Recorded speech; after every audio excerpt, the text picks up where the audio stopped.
こんにちは。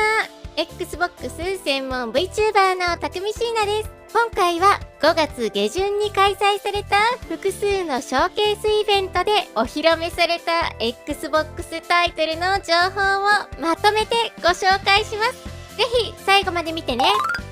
百軒東洋伝祈譚が発表されました。日本の江戸時代を舞台に忍者の少女しぐれとして様々な妖刀を武器に妖怪と戦っていく和風ローグライトアクション RPG ゲーム。冒険の中で様々なアイテムを入手し、手に入れた素材を使って武器の強化を行うことが可能で、華麗なコンボ攻撃による爽快感あるアクションを楽しむことができるとのことです。開発は台湾で行われており、リリースは2023年を予定しています。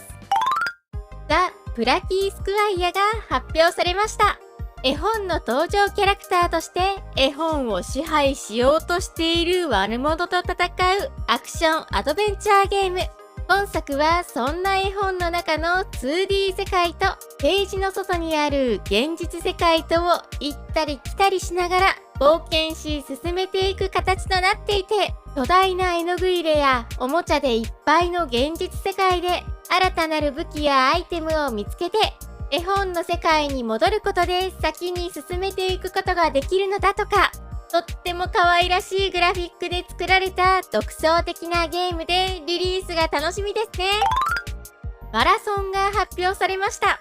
バンジーの10年以上ぶりとなる完全新規プロジェクトとして秘密裏に開発されてきたタイトルがお披露目されました。もともとは1994年に発売された同作品と同じ世界観で構築されているものの、続編という扱いではないとのことで、リブートのような形となるようです。ストーリーモードは搭載されず、SF をテーマとした対人戦特化の PVP 脱出シューティングゲームとなっていて、まだ開発は初期段階にあるとのことです。ヘイロー好きながらマラソンは未プレイでしたので、今回のリブートがとても楽しみです。アランウェイク2の発売日が10月17日に決定しました。Xbox 360で生まれた名作サバイバルホラーアクションゲームの続編がついに13年ぶりに登場します。前作同様の主人公にはアラン・ウェイクと新たなる女性主人公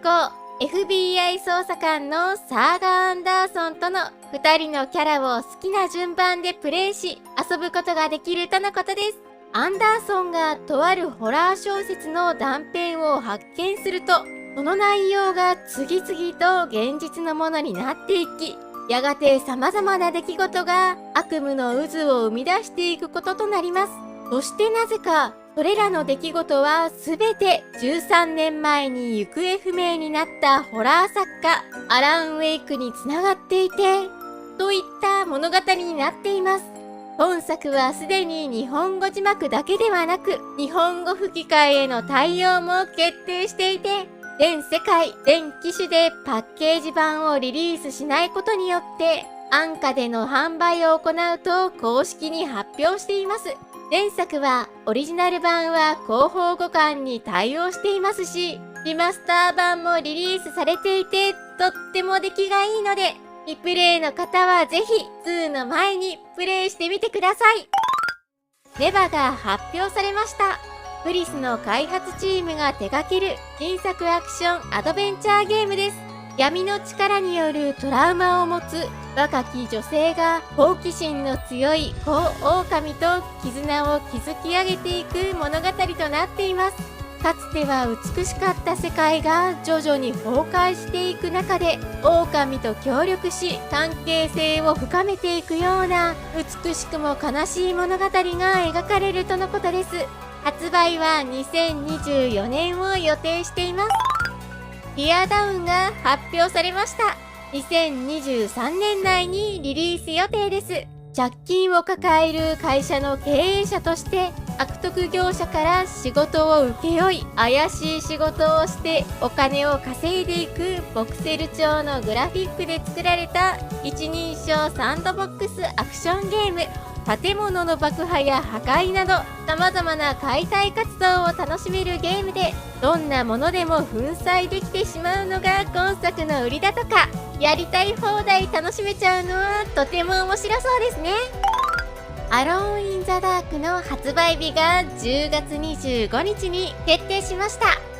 1992年にリリースされた元祖サバイバルホラーゲームのリメイク作となります。1920年代のアメリカ南部を舞台に、精神病棟デルセト屋敷へと足を運び、奇妙な住人や悪夢のような空間、危険なモンスターに遭遇していくこととなります。原点回帰をテーマとしていて、キャラクターや場所、テーマなどはオリジナル版同様ながら、ストーリーは新たに作られる形となっているとのことです。また、リメイク版の発売に先立って、本編の前日談を描くアローン・イン・ザ・ダークプロローグが5月26日から Xbox ストアにて無料で配信開始していて、すでに誰でもプレイ可能となっています。このプロローグ版では、プレイヤーは11歳の少女、グレイス・サンダースとして物語を楽しむことが可能です。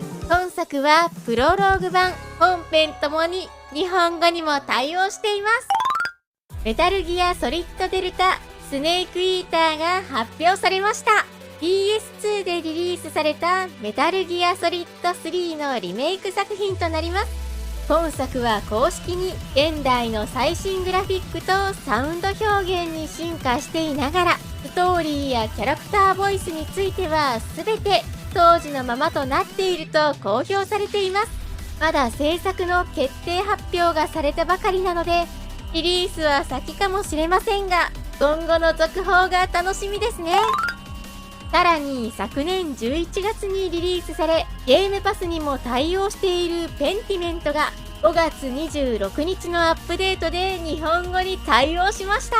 グラウンデッドやアウターワールドを手掛けるオブシディアン開発の最新作となっていて、Xbox ゲームスタジオファーストタイトルです。本作は2022年のゲームデベロッパーズカンファレンスではゲームオブザイヤーに4部門でノミネートされるなど、非常に評価のいいタイトルで日本語対応が熱望されていた作品ですね。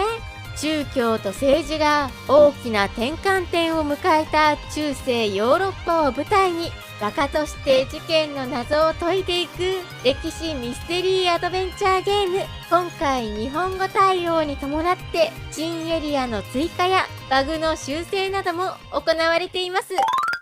インフィニティストラッシュドラゴンクエスト大の大冒険が Xbox で発売決定。発売日は9月28日で全世界同時発売となります。本作は昨年の時点で PS、Switch、Steam 向け、つまり Xbox 以外の全てのハードでのリリースを決定していたのですが、なんと新たに Xbox でも発売されることが決まりました。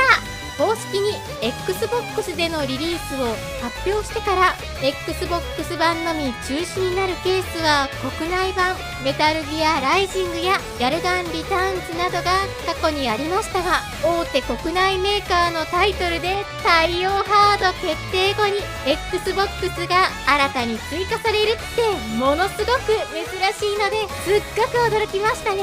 ゲーム内容には祈願城の戦いまでの物語を